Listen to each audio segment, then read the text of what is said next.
The big question you need to ask yourself every day is, do I own a job or do I own a business? And unfortunately, the majority of contractors out there own a job. That's right, they're a slave to their own business. But the other side of the fence is so much greener, it's so much better, and that's when you're finally fully in control of your destiny, your freedom, your time. And that's what Contractor Secrets is about. It's about taking back our time, building a business with systems, standards, values, procedures, putting yourself in the driver's seat. And that's what it's about. So I'm excited. I'm happy to have you here. Let's dive into the Contractor Secrets podcast. Welcome to the Trade Thrive podcast. This is your host, Tanner. I want to thank you guys. It's been a great couple weeks of you guys jumping on, listening to the podcast, giving me feedback. Please share your feedback with me. Hit me up on Instagram. Send me a message on wherever. I know a lot of you guys text me. Hit me up through email. I want to hear your feedback on this stuff. And maybe if I need to elaborate a little more on some of the topics, we can definitely do so. So I want to talk to you about a topic today. You've heard me say this on my Instagram. If you follow me on the stories, this is something that's really helped me take control of the sale, sell more jobs, and kind of really give me some guidance on what direction I need to head in when I am showcasing what my company can do for a homeowner. And I like to call this, we'll start with calling it the expectation gap. And if you haven't heard of this term, you're not alone, because I feel like that I've created it.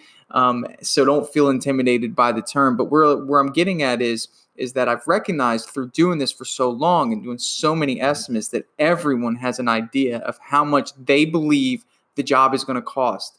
And if everyone has an idea on how much they believe the job is going to cost, that means you are going against some sort of opposition, right? So what they believe the job is going to cost and what you're pricing the job for, that's called the expectation gap, right? And your job is to fill that gap. And I want to kind of retract back to what it is that has given them this idea of what the job can cost. And this could be a previous experience. This could be a few other bids they may have gotten before you. This could be a neighbor's experience. This could be some research that they did. And if you come in there with a price that doesn't align with that expectation, or if it's too far away, and it's hard to identify what too far away is without them actually telling you. If it's too far away, they're just going to shut off the valve. They're going to tell you, hey, thanks so much, we have to think about it. And you'll never hear from them again. So your job is to fill the expectation gap. And the way that we do this is kind of really, we want to eliminate old beliefs. We want to eliminate bad standards, bad processes. And I always kind of just highlight this experience I had with this granite company. And me being a new homeowner, my wife wanted new granite in the house. So, of course, me being a contractor, I was all for it. All right, fine. I'll do this. I'm excited to see what other contractors are doing. I'm excited to see other sales processes. I'm excited to see what it's like as a consumer. I really don't hire out a lot of things. But in this case, I don't know how to do granite. So I figured, okay, now it's time to hire out.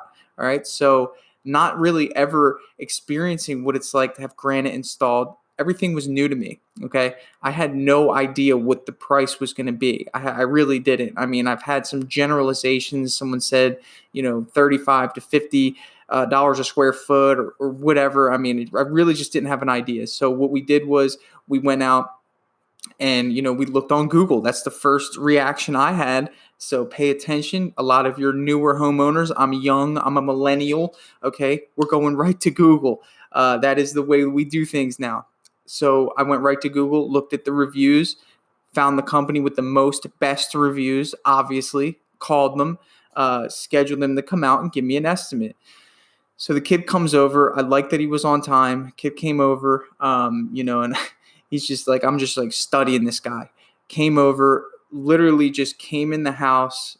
I don't even remember his name, okay? Came in the house, did a quick estimate. He needs to learn sales from me. He would do so much better. Came over, did a quick estimate, measured everything, had this really nice graph paper, sketched out my countertops, left, and I had to chase him down to get the quote. We had another guy come in. He was late, didn't make me feel good, made me feel a little uncomfortable. I didn't want him working in my house. I don't care what his price was. He's gone. I couldn't get another company to come out. So the other company, the first one, finally gave us a quote after we emailed them 3 times. And we went with them by default because, the market here sucks. So if you're in the Central Florida area and you want to start a granite company, you don't have much competition here. So anyway, guy gives us a quote. We are excited, doesn't really let us know how to go about getting the granite. So we have to call the office. So where do we get the granite? Well, there's a couple places you can go. You can go here, you can go here. Again, I've never done this before, so we can get into all the things he did wrong, but I really just want to get to the point where I had to call them to figure out to get the granite. When the subcontractors came, which I wasn't even aware of, they had subcontractors. When the subcontractors came, they were late. They didn't come at the right time. I think the total cost for the job was right around $3,000. They were late. They didn't they didn't come on time. There was an issue with one of the slabs. I mean, the whole process was chaotic. Literally, my wife was upset, right? But the end result turned out okay. Okay, so going forward, if I were to purchase another house and if I were to get granite in that house, I would have an idea now of what it should be in terms of how much I should pay for a granite installation. And if someone came in and did the exact same thing, I would expect to pay right around $3,000. But what if someone comes in and charges me $5,000 for similar work, right? And let's say similar granite style to keep everything consistent, right? $5,000. Let's say he did like 4,900, okay? And he comes in similar granite style. Let's say it's like a level 3 granite. Comes in, does a nice presentation, and keeps this expectation gap in mind. And he asked me a simple question. And this is the question a lot of you guys that follow me are painters, and I'll use that painter analogy, but I'm going to use it for granite. Have you ever hired a professional granite company before? And you guys who are painters, I know a lot of you guys, follow me because I'm in the painting business. I'm going to just bridge this question because I want you to start using it. Have you ever hired a professional house painting company before? And if someone comes in and sits down with me and asks me that question, yes, I actually have. And he could say, well, what was that experience like for you? To be honest, I would pretty much rattle off all the things I'm rattling off on this podcast about how terrible the experience was. And he could identify those things and say, actually, Tanner, one thing you'll love about us is you get a dedicated representative that's going to be checking in on you to keep you updated on the process. We're also going to facilitate the place you need to go to get your granite. And then once you get the granite, we will work with them to obviously get it over to our shop and then fabricate it and, make sure it's perfect. We'll let you know when the fabrication process is done. And then we're going to give you about a week notice to let you know when our employees are going to be here. And just so you know, Tanner, I know you said that they had subcontractors. We actually invest in employees. Everyone works for our company. And we have workers' comp, and we have general liability insurance. Now, you were upset that something happened with the granite. We are going to have a project manager here as the job starts, and then the 2 installers will work on the job. He will then return to your house once it's done, do a thorough inspection. We're also going to call you about an hour and a half, 2 hours after to make sure that let's say the polish cures or whatever. Okay, you guys get where I'm getting at with this. Okay, so my expectation was $3,000. He says, Tanner, we're going to do a phenomenal job. Hopefully I've done a good job of showcasing that. Here's the quote, and let's say it comes out to 4,900. He has now brought my expectation of what $3,000 was all the way up to 4,900.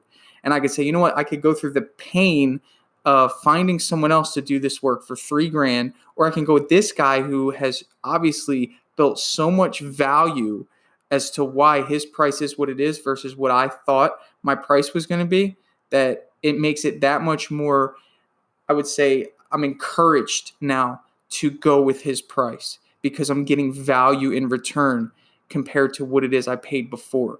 And if he didn't do that, if he said, okay, it's going to be 4,900 and just left, well, then we're in trouble because I really have no clue why his price is 4,900 other than the fact that he says they do a good job. So your job is to build what's called a value sandwich. And I use this term to help you remember because it's something that it's going to be hard for you to forget. It's the value sandwich. And, you have two buns in a sandwich. The bottom bun is the customer's expectations. So for me, it was the $3,000 granite, and I bought my new house and I'm thinking, yeah, it should be around $3,000 for some new granite. Okay. And then the top bun is what the contractor's price is. So for you listening as a contractor, the top bun would be your price. And then the meat and the tomato and the cheese is the value that he built. So he said that he's going to have a project manager there. Okay, so he identified one of my pain points. He also, made sure that he was going to facilitate the selection process. So again, identifying a pain point from my previous experience. Employees. Identified a pain point, and he's solving those problems. And that's creating value. That's making him more valuable than the last experience I had. So I think this is a major thing, that if you are not identifying where your customers are getting their expectations from, you're literally not even giving yourself a chance. And you should get in the habit of asking this every single estimate. Hey, have you ever hired a professional painting company before? I have had people tell me, yeah, I have. Yeah. Oh, well, what was that experience like? Oh, it was just one guy and he came in and I provided the paint, and I'm like, oh, good. Thanks for telling me this because, we provide the paint and we have a team of 4. And it's like, maybe you've heard me say this analogy where I talk about a restaurant and how a restaurant, you can identify, pretty much everything that's going to happen in a restaurant because you've been to so many restaurants. You get sat by the host, you get the dinner menu, you get the drinks, you just know what's going to happen. And contracting, everyone does it differently. There's literally no 2 companies the same. Even franchises, they can't keep everyone to do things the same in contracting. It just doesn't happen. So you need to be able to identify, where's your expectation coming from? What was that experience like? I'm here to show you why we're different, and you're going to pay me more for that because your experience before was a poor one. Maybe you didn't have a good experience.